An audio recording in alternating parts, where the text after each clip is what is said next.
What's up, you nerds? Werewolf by Night is dropping soon. We're gonna go over the mechanics, the good, the bad, some potential deck lists, and pass final judgment, and see whether or not Werewolf by Night is worth it in this installment of...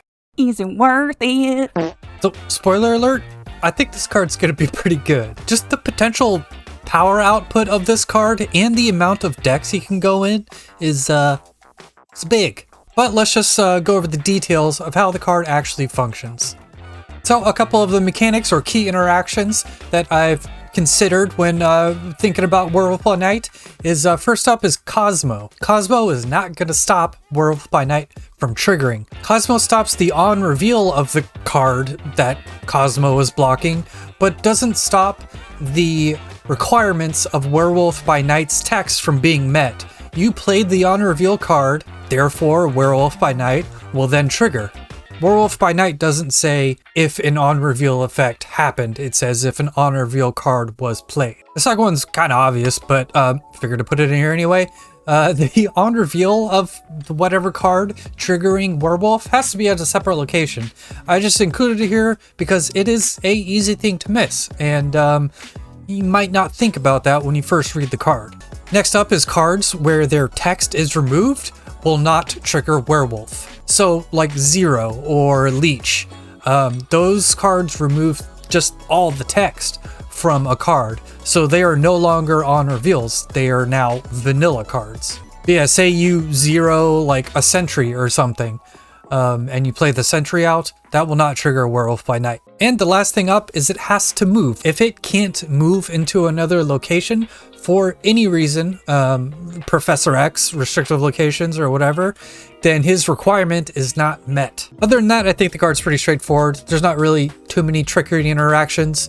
It's just you have to keep in mind that all his requirements must be met for his ability to trigger, and Cosmo doesn't stop it. That's basically the gist of it. So a couple of the good qualities of Werewolf. I mean, there's plenty. This list could have been like 10 points long, but most of them are just glaringly obvious. So we'll just start out with the card seems super fun. I mean, moving is usually fun. I mean, everyone's played with Silk, that thing jumping around the board. It's always interesting. You never know what's going to happen in any given game. And if you do, it's because you put a lot of thought into how a card like Silk is going to jump around. Well, Werewolf brings that aspect to the game, and also it gets power. So yeah, it's like Bishop and Silk in one card. It's jumping around, it's gaining power. Seems fun to me. Next up is his effect versatility. So maybe you're thinking about putting him into like a list that is all on reveals and stuff like that. Well, I think one of the best aspects of Werewolf is it doesn't need that at all.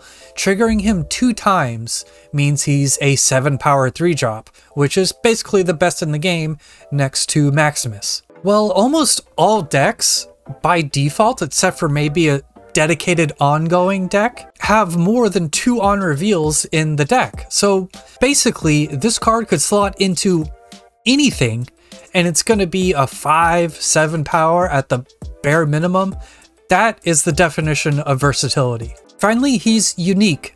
There's no other cards in the game like him. I just sort of mentioned a minute ago about how he's sort of like Silk and Bishop sort of mixed together. Well, that is even a lacking comparison. Basically what I'm getting at is he's not going to have any good replacements whatsoever. I'm sure you've seen the meme now, like, oh, what can I replace Jeff with? Well, at least Jeff has Nightcrawler that you can replace him with in a given deck. Well, now Werewolf by Night, whenever you see him in a list and someone goes, what can I replace Werewolf with? There's not really a good answer. There's nothing in the game that does what he does. He's a combination of the best aspects of several different cards, and he's just going to be irreplaceable in the decks that he's really good in. So yeah, super unique. What's the bad aspects of a Werewolf? Because he can't be all good. Well, as you can see by this list, I had a little bit of a stretch on this part, but his movement is random is the first thing I could come up with. Sort of already touched on how locations might restrict his power output, and I could see that happening in some games. So technically, that is a downside of the card. The next downside of the card, is probably the worst, is that he's a Series 5 card. Black Knight and Nico, I don't think are good enough to warrant them being Series 5 cards. I think every month they should make 2 cards Series 4 and 2 cards Series 5. That way, you don't get all the cards, because Second Dinner obviously doesn't want you to get all the cards, but if it was 2 and 2, at least you can make a decision on which Series 5 card you actually wanted. And just, it's felt like it's built up this month, because 3 of them were Series 5, and it was like, you know, Black Knight, Nico, and Werewolf. They're all really interesting, and they're all probably going to be pretty decent, and they were, in my opinion. I mean, Werewolf being obviously the best of the bunch, but just all of them being Series 5 made it a little bit more annoying than usual when figuring out what to spend your tokens and spotlight caches on. So yeah, that's a downside of the card, but it's not really a downside of the card when you're talking about playing it. And the last point here is that there's not enough downsides for Werewolf, which is a little worrying. When a card is too good, sure, it's fun, it's a great card, but what does that result in? A month from now, he might get nerfed, which means you might spend 6k tokens or 4 spotlight caches on a card that might get changed a month from now, which is a big feels bad and is definitely a negative of the card, even if it's not a negative as in like how he plays in a game. I could see this card being 9 or 11 power very easily in any given game, which means if that's the case, and it does get to an easy 9, 11 power every game, he's gonna get nerfed. There's no way they're gonna let a card like that last for too long. I mean, look at Elsa Bloodstone. Elsa Bloodstone was a 2 power card, a 2 energy card, that ended up being a minimum of 8 to 11 power every game, and she got changed not even a month later. So yeah, spending 6k tokens or 4 spotlight caches on a card that seems very, very good means it might get changed in the future, and that's definitely a negative if you're purchasing him. Onto some deck lists. Deck list number 1, Loki. This isn't a big brain deck or anything, it's just all the best cards from the last month or two jammed into one deck. And Loki already naturally uses a bunch of on reveals to put stuff into your hand and make your collector and or Loki better. But yeah, here everything is on reveal except for your scaling cards. So we have Angela, Elsa, Collector, and Werewolf by Night are 4 cards that all just get bigger as you naturally play cards out. And then the rest of your cards in the deck are on reveals to make Werewolf bigger, and also are cards that make your Collector bigger and your Loki better. So everything here just works really well together, and you don't really have to try too hard to make any of the things in this deck really excel. They just do naturally. Next up, Bounce deck. Bounce. I've already talked about how Werewolf is a scaling card, much like Bishop. Well, I think Werewolf is now in the same zone area, whatever you want to say, of like Angela, Elsa, Bishop, and now Werewolf. They're cards that you play out, and just by proxy of you playing your deck out like you would otherwise, just get bigger and bigger as the game progresses. Well, now Bounce has yet another card that does that. I mean, we've already proven in multiple iterations that the scaling cards are some of the best cards in the game. And now you are just at a critical mass in this list where everything you do makes something else bigger or better. And we all know Bounce is good.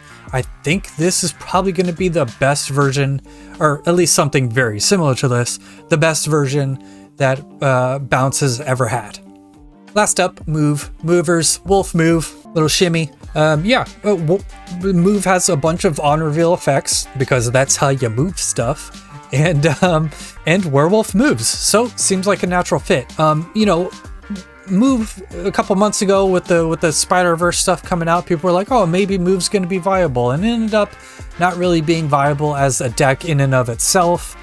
But who knows? Maybe Werewolf actually changes that this time around. The deck on screen here can clearly pump out a bunch of power. I mean, Human Torch, Dagger, Craven, Vulture, and Werewolf by Night all make up cards that are just going to get bigger and bigger as the game progresses, and as you do the thing you want to do anyway, Move.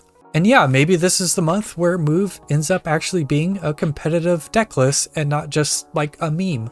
Alright, so what's my final judgment? Well, as you can tell, I'm a fan of this card. I think you're going to have to try very hard to make this not a good card There's not many real downsides with his mechanics or how he's going to actually play out in a game.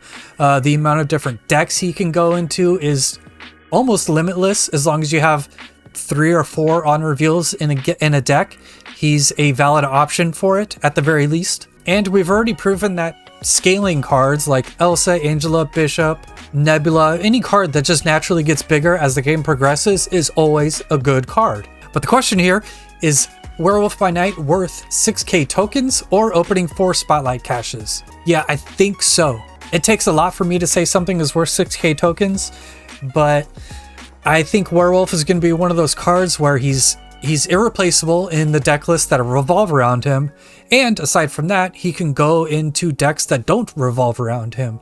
So no matter how you cut it, I think Werewolf is just going to be a solid pickup, and a card you'll never be disappointed that you have. Alright, that's it. Let me know what you think about the card. Did I miss any mechanics or any of the weird things that he might interact with? I don't know, maybe I did. Let me know in the comments. But that's all I got for now. Thank you so much for watching. Later on, nerds. Bounce.